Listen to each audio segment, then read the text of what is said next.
Welcome to the Vault Podcast. We are your car culture cultivators. Thank you guys for being here. I'm Shaun, and of course, we are joined with Joe. How's it going? And Vijay, hey, how's it going? what's up, gentlemen? Good to see everybody. VJ, I can't help to notice your outfit. What's going on? Have you lost your mind this week? No, it's the American, the biggest American race weekend, I think, of the year, Indy 500, and they're supposed to be sold out of all the grandstands. And it's going to be like 300,000 people descending upon the racetrack, and it's sold out for the first time in like 10 years or something. And they're gonna have like an insane race with like the Chevys and Hondas and like, so I was just thinking I'll represent the American spirit with the Corvette T-shirt. So yeah. So you've only temporarily sold out your Porsche garage for Corvettes this week. Okay. All right. You had us all a little worried then. yeah, 101 Corvette. Good. Big show today. Joe, what do we have going on? Well, without causing the VJ, how's your week been? It's been pretty busy with work stuff, mostly that. Apart from that, I was just observing, just like spending time in the Midwest, and we have always super heavy traffic in the evenings and in the mornings when you go to work in the Bay Area. So like in like 2 to 3 months of commuting here to work, which is also new to me, I realized there's literally no traffic at any point of time. Like the most traffic I've come across is like 3-minute delay or like 5-minute delay. It's like, where is everyone? Like, why is there no traffic? It's like, I mean, the roads are, there's always some construction going on, but then like it's mostly limited construction, but like the weather is nice right now, and like it's supposed to be bringing out all the people, but I'm not seeing much traffic, so it's I found it pretty interesting that it's something to just point out, I thought. But in terms of car stuff, not much going on this weekend. I noticed that my Porsche's hood crust, it started like literally peeling off the whole top layer. I don't know why that happened. Maybe it struck a stone in the most perfect or the most wrong angle, or I just drove too fast, so fast that it's just like peeling off. I need to find a new hood crust for the Cayman. Maybe your car felt betrayed by your choice of wardrobe this week. Yeah. I mean, funny thing about traffic is like I think that the Bay Area and like LA and stuff might be in a bubble. I think your situation I think is more normal than ours. And like today I was trying to get to the Oakland Hills from Walnut Creek. Yeah. And it took me like an hour and a half because of all the traffic. And I couldn't believe it. It's insane. But In places like Atlanta, like places in Chicago and all that, but like Indy felt super chill, and it's supposed to be the fastest growing city in the US at the moment in terms of like people wanting to have housing and all that, but it's like traffic is like almost not there. Yeah, I literally spent an hour on the San Mateo Bridge yesterday. An hour just on the bridge in traffic. God. It's insane. Jeez, that sucks. Well, Insane. Sounds like an interesting week nonetheless. I'm glad you don't have to deal with traffic. Last week.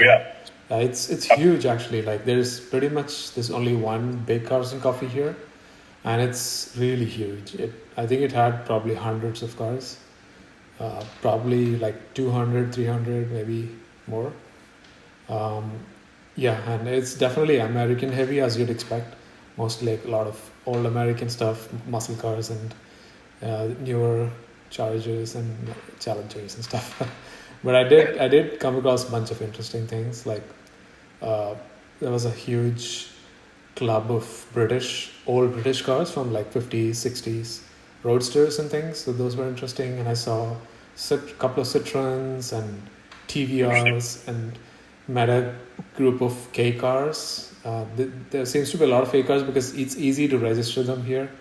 The DMV just allows you to register anything basically here. So I saw a lot of K cars, K trucks. Met a guy with a Honda Beat who's done a lot of stuff to it, the engine, suspension, wheels, cool stuff. So I learned a lot from them.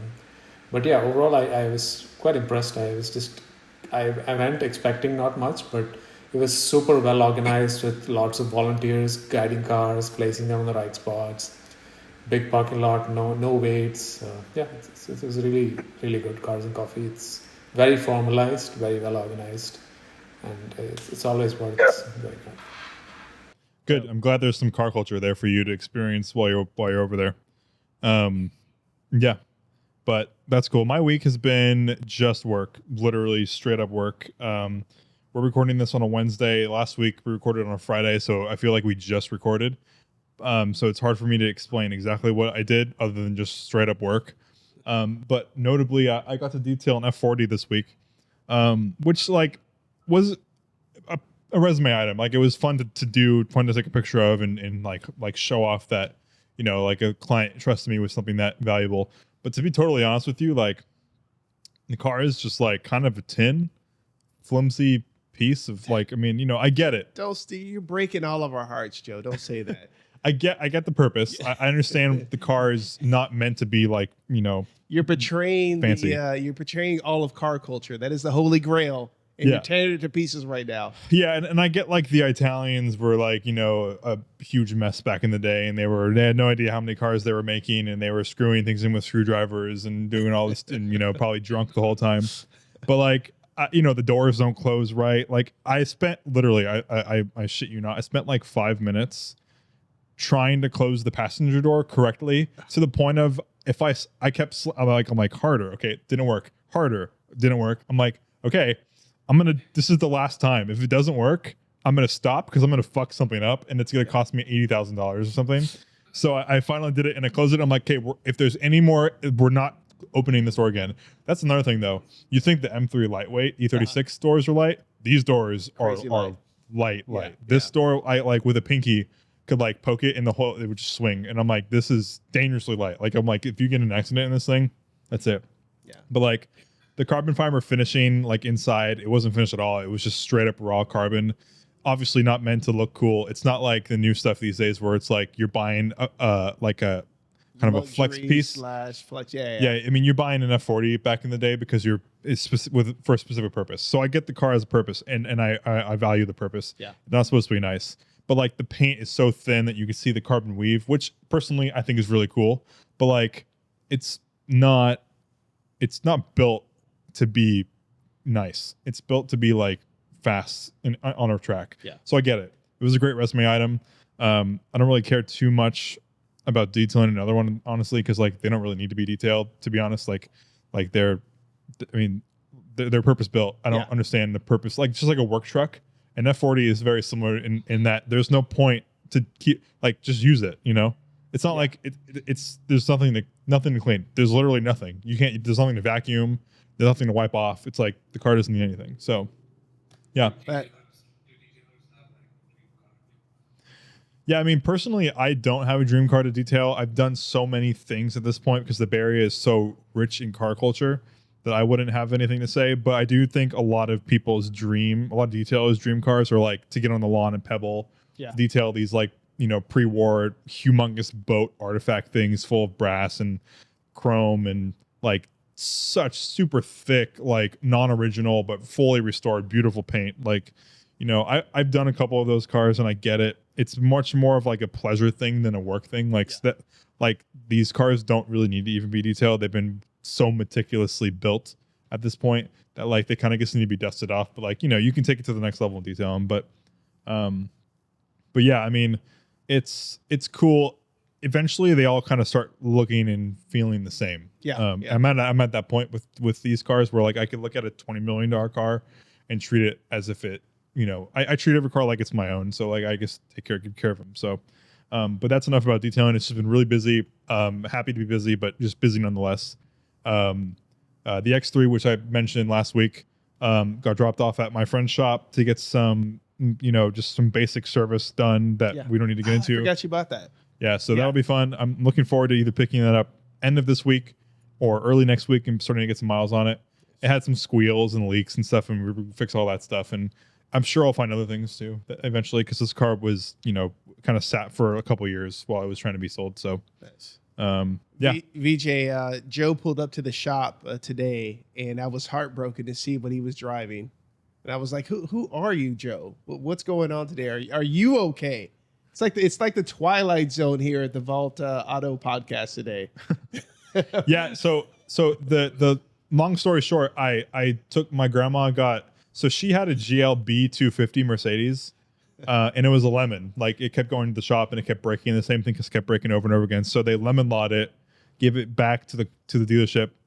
They were forced to buy it back, and then she ended up getting a GLC 350E, which is just the slightly bigger version of the car, and it's a plug-in hybrid. My mom has the same car, so I understand how they drive.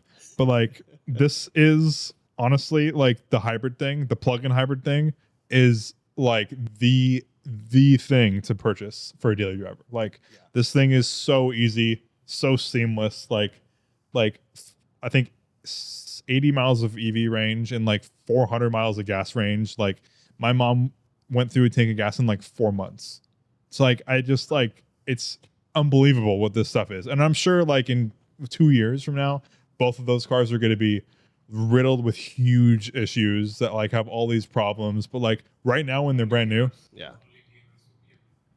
exactly. That's the one issue with these cars. But I mean, plug-in hybrid is the way to go for an everyday car. I mean, I actually liked the i3 more than I liked the GLC 350, to be honest. I would very strongly consider an i3. Probably wouldn't consider GLC, but like, that's an impressive car. But Shaun, how's your week been? I was gonna say, well, when you pulled up, I literally expected two moms to pop out of the car. Yeah, well, that's what it is. It's a mom. I was surprised to see you. Yeah, it's a mom car. Yeah, that's why I had to I gave you the piece. I gave you peace like a couple times. I'm like, you think I'm about to run you over or something. But Shaun, how's your week been? Dude, so my week has been pretty incredible. So you would think, my son is turning 18. That's cool. You just turned 18. That was good. That was a good part of it. You would think that, him graduating high school and being accepted into his university was good. That was good. You would think, getting ready for the summer and celebrating my 20th wedding anniversary was it. All that stuff is cool. But let me tell you where it was. I got the Z out this weekend, and let me tell you, it was the greatest weekend ever. So, to be a car guy, for me being the car guy this week, it's been one of the best weeks I've ever had. So it started off with my first drive out to the BCR pre-stage. They do a fantastic job with pre-stage. I didn't realize that literally it's like 10 minutes away from here, or 15 minutes away, literally from our studio here. And I always thought that I had to drive all the way out to like Santa Rosa, Nevada, so I've just never gone. But instead, just down the street, they celebrated S30s or Datsun 280Zs. So there are a bunch of 280Zs out. So it was nice to kind of debut my car at the event. Got great parking there. Everybody, loved the car, loved the motor and everything, just the whole setup. So that was cool. Then got up the next morning. We did the Valt show on Sundays on Solano, which was absolutely fantastic. Great turnout. Mm-hmm. A lot of diversity with cars. Good amount of people that showed up. We had some really cool stuff out there. Then decided to support one of our other car brethren out in Fairfield, actually. So drove out to Fairfield and was happy that my car didn't catch on fire because I was a little nervous. What's that? Well, because I've seen some videos where people, will take the time and, dropping a lot of money into a brand new build. and they don't put a fire extinguisher in there, or something happens and then all of a sudden it's on the side of the road in flames. So, we did a lot of work with the fuel system, and we literally fixed like fuel system leaks that night before. So I was really nervous about driving, especially to Fairfield, but we made it completely fine. There was a JDM, a classic JDM show, which I just wanted to go in and support. I was like, hey, I just came from a car show. I want to support you guys, kind of in the North Bay. And they're like, oh, yeah, of course. Put your car here. And I didn't know I had to stay there for like 4 hours. Oh, damn. And it was so hot. So I literally dressed for Berkeley in the morning, but I was in Fairfield in the afternoon. So you can imagine I'm in a sweatshirt and sweatpants. And by the time we get to Fairfield I'm burning up. So, but it was cool. The show was good. It's good. Glad to see a lot of cool JDM classics representing the Bay. And actually, I won an award as well for like one of the best nostalgic cars that was there. So that was cool. My first award ever on a car. Okay. And to be recognized like that was cool. So it was a fun weekend. It was a really fun weekend. Nice. Okay, and so now that brings us into the member Discord finds, which if you are not familiar, Valt has a Patreon where if you'd like to support us, the link is down in the description. When you're a patron, you get access to the Discord, which is also down in the description, where we post Discord finds, these what we're about to see right now. We do drive sim nights, dinners, poker nights. Actually, I just had someone reach out to me yesterday wanting to do another poker night soon, so I'll probably do that in June if there's time. But yeah, a lot of fun stuff down there. Link down in the description below if you'd like to support us. But without further ado, we'll go into them. And sorry if I'm looking at my phone. This is we're screen recording on the phone here. But the first one is a 1960 Nash Metropolitan. The thing about this that makes it interesting is it's a body swap onto a Samurai 4x4. So I think it's the K car. Yes. Who sent this? That's my question. Wesley. Yeah. Wesley. But I'm not going to lie. I think this makes the Nash way more usable. Yeah. I don't know. I think it's cool. This is exactly what Spencer, Spencer might hate me for saying this, but I think this is exactly what Spencer does with his stuff, where he like body swaps. He might do a better job than this. I'm not sure about this car, but like I think it's a good idea. I mean, the Nash is like kind of stupid anyway, and why not lift it? Yeah. So I'm not familiar with a Nash Metropolitan. Who made that? Like Nash. Is Nash an actual company? Yeah. Didn't Nash make the boat car too, VJ? I think they have a boat. The amphibia car, or whatever. Yeah, the amphicar. I'm pretty sure it's a Nash too. Okay. I don't know. Comment down below if that's correct or not.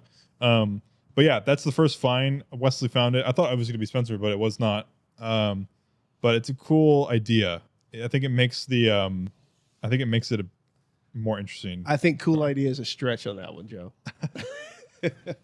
Okay. Well, the second one, I think this will hit more home for you. This is a 1995 Nissan Sentra. I know you have a Sentra story. So yeah. This is an SCR variant. I'm already getting like flashbacks. So this is the sporty one with like 845 horsepower instead of 20 or whatever this is. But I don't know. For a moment these cars had their moment. Like it was starting to get kind of popular, and it was like the cheap E30 kind of thing. When I was young, I used to think these cars were so freaking cool. Like it was like, oh my god, I want a Sentra. Yeah. Ugh, can you imagine? Yeah, I'm not interested in this, but like I get why people would be. Yeah. Not for me though. VJ, do you have any feelings on this car at all? No, like I know that people who were in high school in like the 80s, 90s, absolutely love these things. Like especially, I've heard Jason Caviezel say good things about these. I don't know why, but yeah. I gotta say, I don't know if the kit on there is part of the car or if it's aftermarket, but I have to say that actually the kit looks pretty good. Yeah, that kit's for sure aftermarket. Yeah, it definitely maximizes it on on the lines of the car minus a little bit of, I think I saw some door alignment issues there somewhere, but Yeah. but it's actually a pretty good kit. Yeah, they're trying to make it look like an R34. Like R34, yeah. With this color, it reminds me a bit of the Subaru WRX. Yeah. Yeah. Yeah, that's a good call out. Interesting car. I think this is one of those things where you buy and immediately regret. You take it on a back road and you're like, this is a piece of shit. I hate this. So not for me, but I understand that it is for people. This is also not for me, but it was a Discord find. I wanted to post this because a 1958, I said a 300. I thought these were way more expensive. 24 grand gets you kind of a really, yeah. But you could take this to Car Week and not this. You could take this to Car Week and kind of fit in and be part of the group. Yeah. For 20 grand. Yeah, you could do that. Can you imagine driving this all the way down to Car Week? I've seen guys like take these cars to shows, and as cool as they like to be, they're not cool cars. Yeah, we actually had a guy. We had a guy that would trailer his Isetta to our event, pull into the show, and put it back on the trailer and to go home. I mean, I respect it. I respect it because I mean it's a lot of work in restoring these cars, but to hear them, to see them, and to watch people get in and out of them. I mean, this is like worse than a K car in terms of totally. Like these are supposed to be like garage decor at this point. Yeah. What's always fun is the reviews that you see people post on these and just talking about how horrible of a driving experience these things are, as well as dangerous. Oh yeah, these are next level dangerous. Yeah. But there's that. Another thing you could buy and win car week at is a Porsche diesel tractor. Oh, totally. So you could buy one of these and you could definitely like pull up to any event at any time during car week, period, and get a front row spot. Even Quail, I guarantee you, if you pulled up in one of these in a farmer hat, you could totally win. Absolutely. Yeah. So probably 25 or 30 grand gets you a thing that is unusable unless you're going to car week, but it's still, I get it. And you get a Vintag that looks like a Porsche Vintag. So there's that. And then finally, the last one, also from Cars Bids. This had Shaun written all over it. I hope I'm not offending you by doing this, but oh, dude, I feel like you'd want this. I feel like you'd rock it. I would totally rock it. Yeah, I couldn't imagine making an MX-5 any more perfect. Yeah, so this is an MX-5 Miata that has been completely ruined and lifted and crazy. But look at this. Look at this picture. That's insane. Is that here in the Bay Area? Because I've seen like a car almost just like it is like in no, it's in Bel Air. Maybe lifted Miatas are a thing. Yeah, this seems like really well done. Yeah, look at all those lights. Look at the lights are so cool. You get every light that was at the start of the day, all of them. I'm curious to see what this goes for. I think I think Miatas are a great platform to do whatever you want with. So kudos to him for doing whatever he wanted with it. But yeah, crazy car. Huh. It strikes me as something that just can't wait to break. Yeah. Oh yeah, this thing is fragile, fragile. I guarantee you go over a speed bump the wrong way, some axle. Are these even going to be good on the trails? Sorry, what was that? Are these going to be good on the trails, on off-road trails? Honestly, I think probably just as good as a 911. Like a Safari 911. It has no power though, so like, it's probably kind of tough to like get this thing up a hill. But you're just gonna cook the clutch and gearbox and everything. Yeah. I can see this car coming to a car show and the owner's like, well, I could have got a Dakar, but why get that? I got this. If I could spend $150,000 on building I can get this for $5,800. Yeah, it's true. Yeah. But yeah, those are the member Discord finds. Pretty crazy this week. But yeah, if you're interested in adding to these member finds or supporting us, link down in the description below. We'd be happy to have you. We're adding new members all the time, do a lot of events, at least a couple every month. So link down in the description below. So that brings us into today's main topic, which is cars that could have been all that, but were fundamentally flawed in such a way that it destroyed the experience. So, for example, I was going through this 2005 Pontiac GTO today, and like in the moment when those cars first came out, it was kind of the Holden. Yeah, the Holden. Yeah, but yeah. it's a rebought. Yeah, but the Pontiac, when those cars came out in America, it was kind of exciting. Like people were kind of looking forward to like the resurgence of the GTO, getting all that stuff going. But I was going through this car and like realized that it's an LS2 with 400 horsepower, which is great. Rear-wheel drive, which is even greater. The interiors are not super offensive; they're pretty cheap, but like they all kind of are cheap from that era, so like it's whatever. But like this automatic transmission that it had was a 4-speed from 2005, and I just like I couldn't believe and I get it, you can get a manual, but like 4-speed automatic in 2005 seems insane. I mean, that I understand Lexus is doing that probably, but like, you're buying a Lexus because it could serve a nuclear holocaust. You're not buying a Lexus to cruise downtown. So like, I think that car could have been great if it a little bit more engineering and some thought went into it, but it just fell through, and now they're worth $2,000. It's actually a great way to get power for the money. But that made me start thinking, what are other cars that have could have been great, amazing cars, but have just kind of destroyed themselves because of fundamental flaws. So Vijay, why don't you start? We were talking about this a little bit before, and you had a bunch of ideas. Yeah, it's a really great topic, and I think just like you mentioned for this Pontiac, transmission is one thing that can like make or break a car, like regardless of how great the rest of the car is. If they choose the wrong transmission, it can hold the car back. And I think there's like a list of cars during a certain era in the 2000s when companies were transitioning from the regular manual to automatic, but the dual clutch transmissions were not ready yet.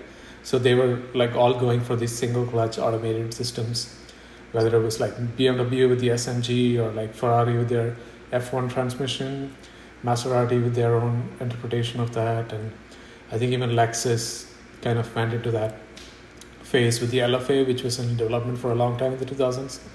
So I think, I think the top of my mind, the cars that come to this list are like the E46 M3 CSL, where they like maxed out everything that could be amazing about the engine, from the intake, like for the tuning of the engine and like higher rev limit and all that, which made like the car spectacular. But then they gave it an SMG, which kind of like made the car kind of incomplete. So these days it's common for people to kind of swap it out for a manual, which is an easier job. Same case with some of these like mid-engine Ferraris, right? Like 360s, 430s, like they are really amazing when you're like going 1010s or like driving them really hard, but like when they're kind of out of that zone, it's very clunky and kind of disappointing.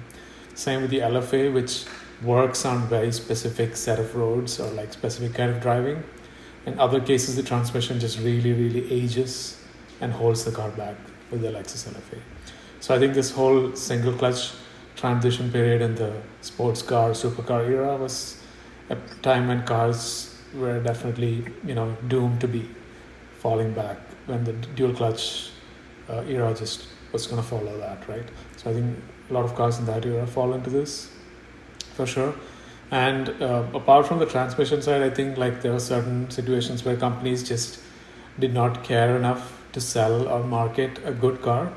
I think the best example is that of the Chevy SS, when everyone was like outside the BMW realm, like people were like clamoring for like a sports sedan, 4-seat, a big nice engine with a manual transmission. That's when Chevy came up with the SS, which is like the Holden model that they had in Australia and was very popular, and they released it in the US but never ever told anyone about it. No marketing, no promotion.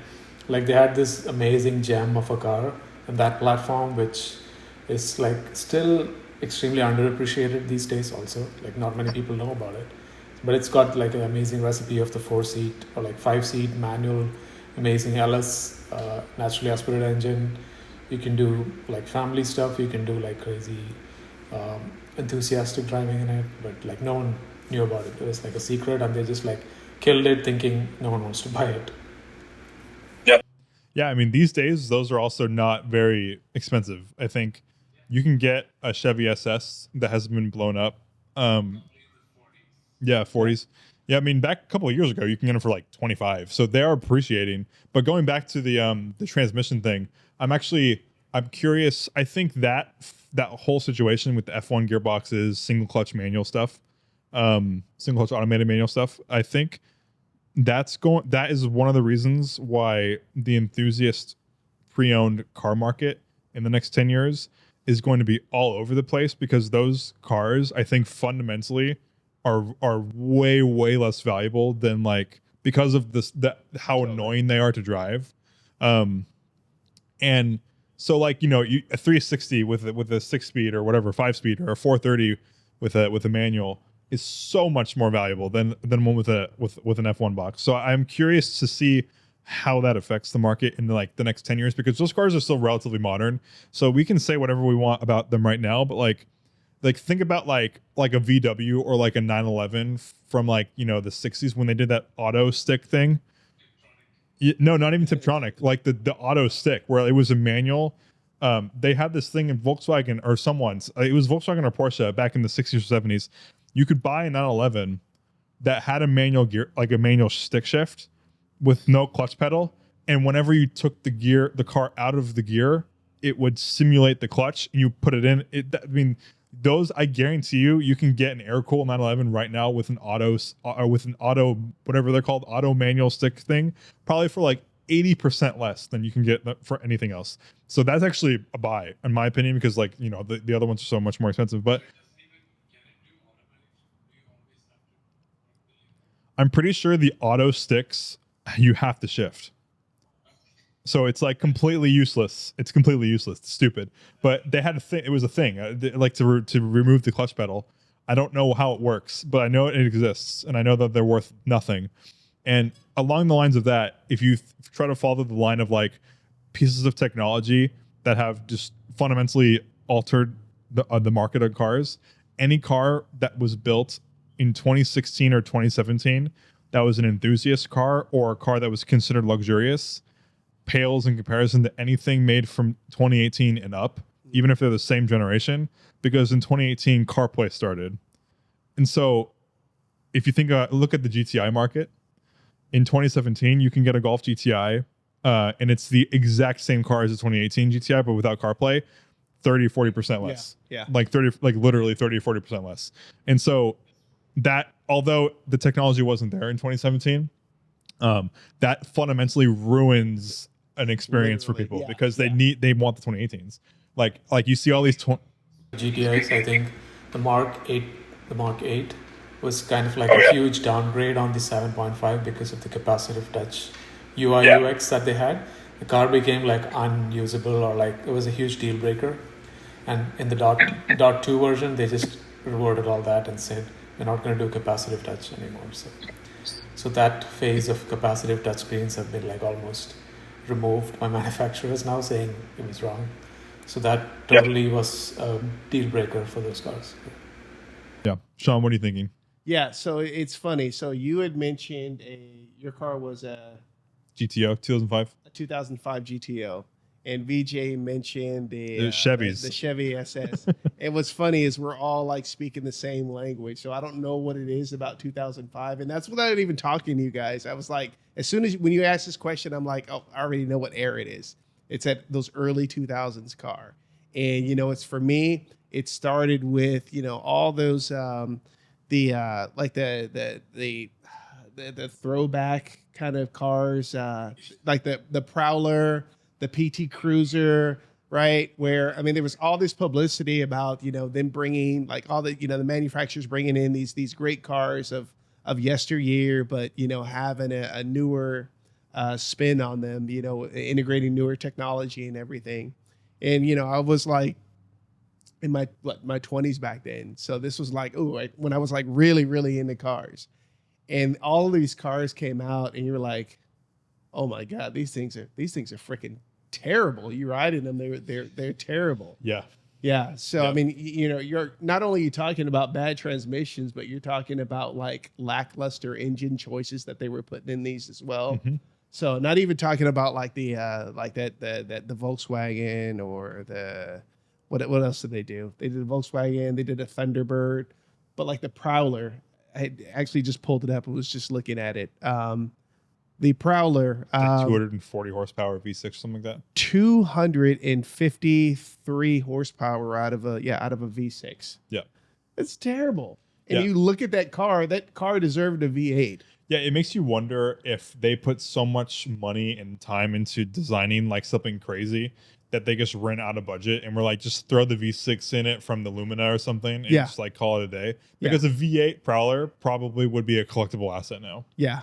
You know, I personally, I think the Prowlers are interesting. You know, Yeah. And so if they had a V8 in it and side pipes or something, like Chevy could have done that. They had an LS. They had, I think it was the LS2, the same, probably the same engine as the GTO. Yeah. They could have had a 400 horsepower rear wheel drive, crazy rat rod looking thing. Yeah. And today it would be like a prized piece of like a Chevy guy's collection. Yeah. And a Prowler these days is a meme that we talk about for 15 minutes now. Yeah. Yeah. So like it's just one of those things. Same with even like, I don't know. I mean, all of those things, like all of them, like all of yeah, them. they all fell. Again, the I don't even want to talk about the PT Cruiser, but even with Ford, is the Mustang back then was trash. I think it was big trash. Yeah, what the new age looking one? Ford. It's when they changed the body style. They went with the throwback kind of retro headlights, bigger body, whatever. Same, I think it was the same 4.6. Yeah, 4.6. You guys are just making a 5.0. 301 horsepower. What are we I remember doing my here? friend got one as a first car. Yeah. He wanted a Mustang really badly. And it was a black Mustang GT with a 4.6 liter. I had a 335 diesel at the time. Yeah. It was diesel. And I was like, his is probably way faster than my car. 300 horsepower. And we like did a drag race and my car wiped the floor. And I'm like, and that made me start realizing that like displacement and like power numbers and stuff might not be the only thing that like matters. And that car was very flimsy, but to their credit, that body, they did develop it a lot. And by the time it was getting old, like 2013, 2014, those cars were pretty good. They got it right. But like the OG version of that car, it was pure trash. Yeah. Yeah. And yeah. What else? Anything else? What else are we thinking? I mean, you hate to say it, but you can almost throw a majority of the American cars back then were just the Chevy, what was it, the HH or SSR? Yeah, that whole generation. Yeah, that whole generation. The truck was at least decent. I remember they had a V8. Yeah, it was a truck. It's still pretty underwhelming. So yeah, dude, 2005 was just not a good year. Yeah, throw that whole year away for car culture. You know, I think it must have had something to do with the economy because the economy was booming kind of in 2005, 2006, right before the crash. They're probably just like kind of resting on their laurels. Like we don't need to engineer some like really cool thing. We just need to make it look fun so people throw loans at it or something. And you know, and that's what did it. I mean, like I don't know, who knows, but comment down below. But oh yeah, PJ, what do you got to say? Your 964 turbo, it's a 5-speed, right? Yeah. So the previous gen, the 930, there was a version with 4-speed, which apparently sucked to drive because the gears were so long that you'd never be in boost. So you're always like downshifting to first to go up like a hill or something. Just that kind of was an annoying experience with that car. I think 930 turbo, 4-speed. Are all 930 turbos 4-speeds or did they have a 5-speed? The 5-speeds came later. I wonder. Yeah. I'd be curious to know the market on the 4-speed versus 5-speeds. Then, I bet that's fundamentally different too. Yeah. Yeah, but yeah.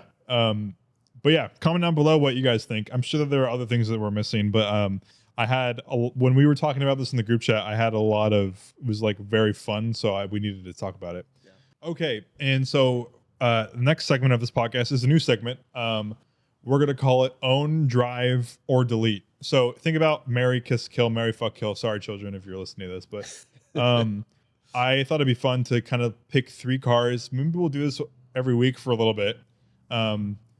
and kind of just pick which one you'd want to own forever, which one you'd want to drive forever, and which one would you want to get rid of off the face of the earth.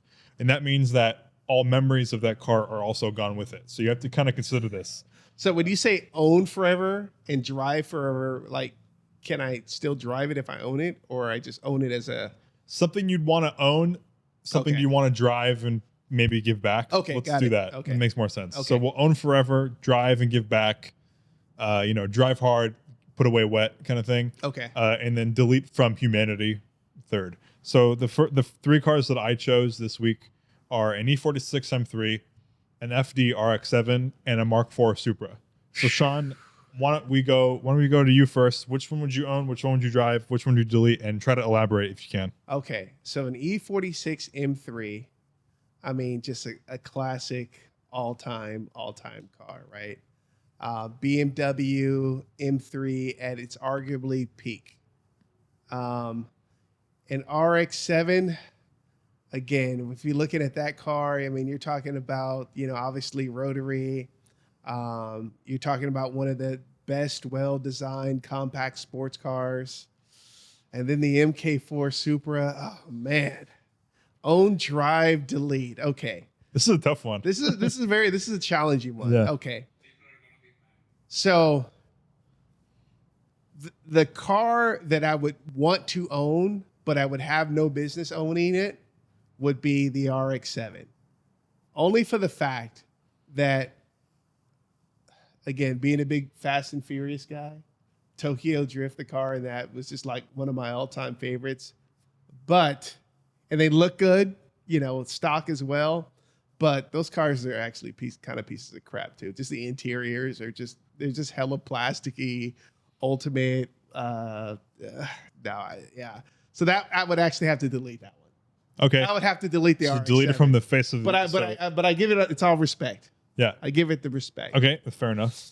The MK4 Supra would probably be something that would be my drive it. Let me drive it. Let me have fun with it. But I know I'm probably going to get tired of it. I can enjoy it for a year, and I'd probably be like, okay, I'm ready to move on to something else, because there's just better versions of that car available. So the E46 M3 would definitely be the one at the end of the day that I would probably own and enjoy the most in ownership. So looks, drive, feel, everything, the appreciation from the car community as well.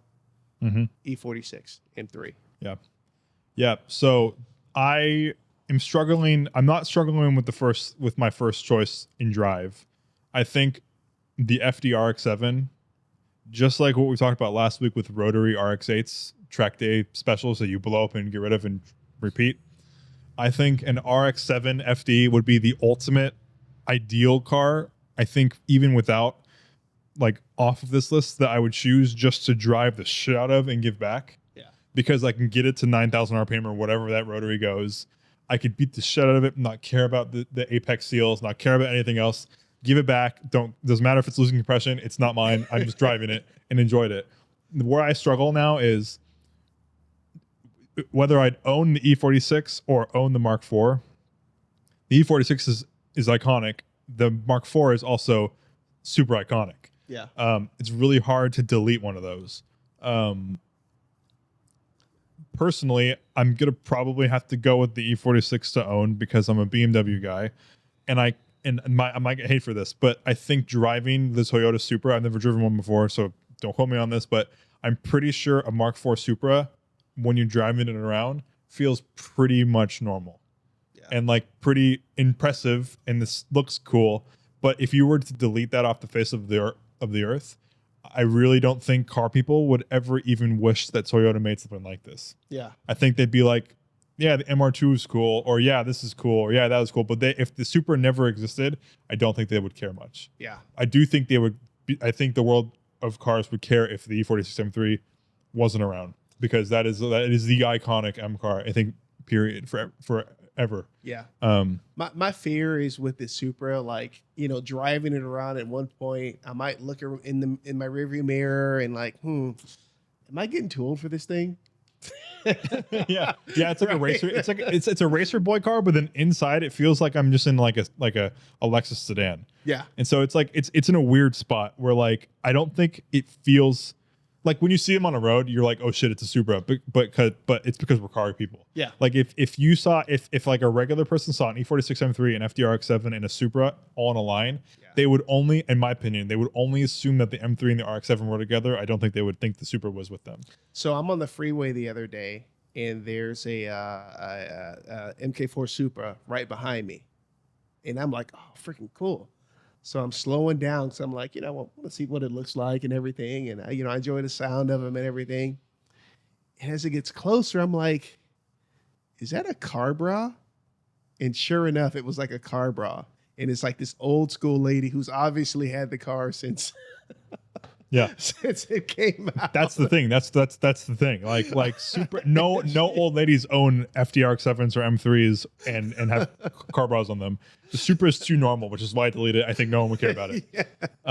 VJ, what are you choosing? Yeah, I think you guys have said what's the correct answer, both of you.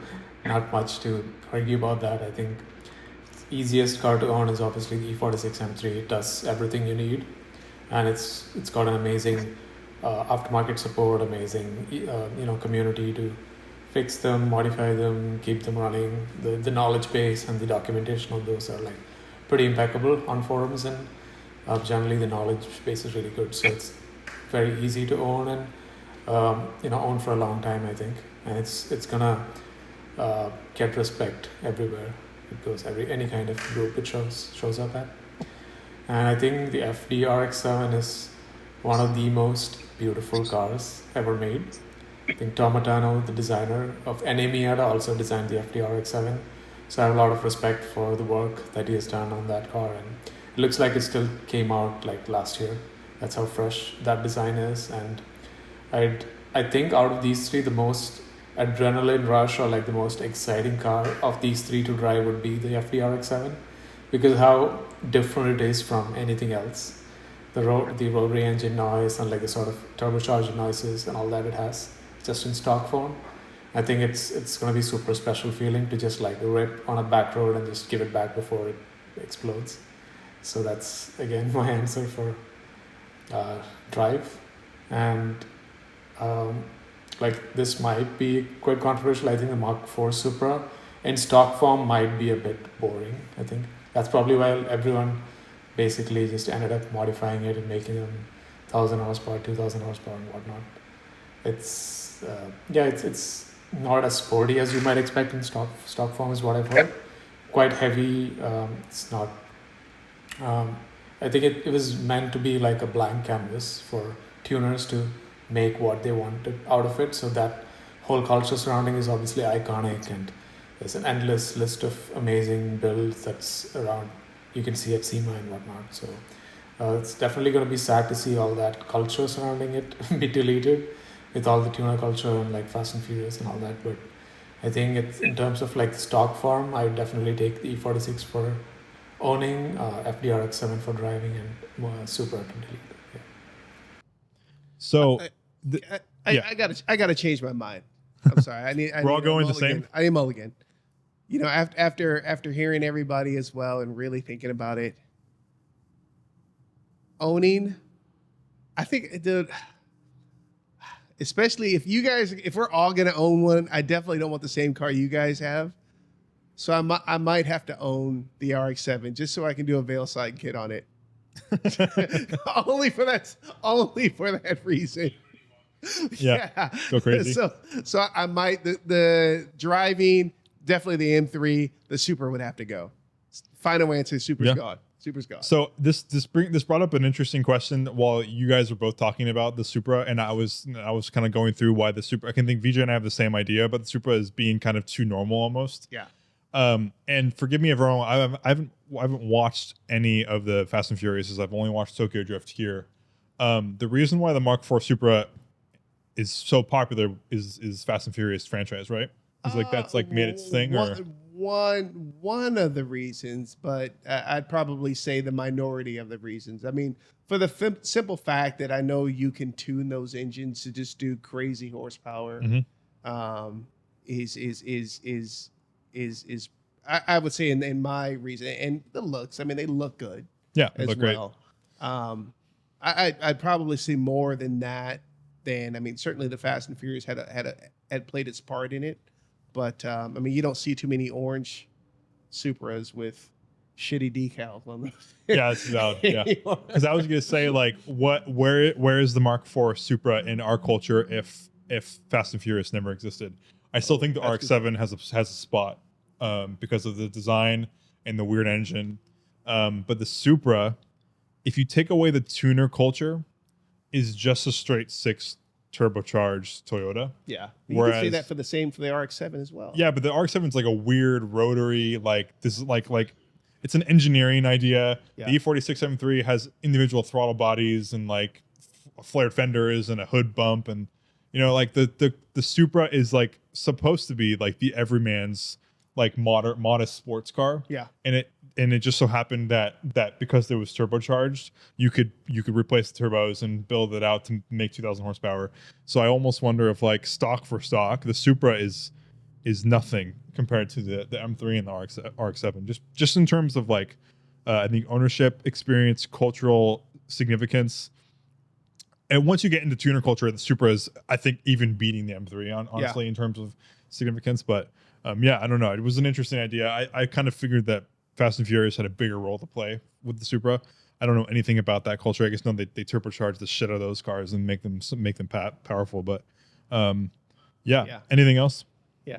I mean, I don't know. Like for me, like the Supras and the R34s. I know they're super popular in the tuner culture, but they don't look like they drive all. I mean, to me, they don't look like they drive all that well. Like you see him you might see him on the track. You might see somebody aggressively driving it, and I mean, I've never been impressed with the way they look like they drive. Yeah, I'm sure they're not as good as everyone like thinks they are. Yeah, but there's probably a subset of people that love them. Yeah, But yeah, comment down below which one you'd be choosing for owning, driving, and deleting. I'm super curious to see if we have a very similar consensus or if there's going to be people that are going to be dying on the super hill or whatever. But yeah, that'll do it. I think we're going to do this a lot more because it's interesting. I think we can have more to say about this stuff in terms of just like instead of a random scenario every so often. So yeah, comment down below if you like the section. We will keep doing it if you guys like it. That's a tough one, man. I like that. Yeah, I like that. And they'll just keep getting tougher. I'll try to make them good every week. But without further ado, tougher meaning we're just going to piss off a lot of people. Yeah, which is good. Opinions, yeah, it's good. It's good. We want you guys to disagree with us and comment, and we can have a discussion in the comments. Absolutely. But without further ado, we'll close this podcast out, and we'll see you on another episode next week. Take care. Thanks, guys.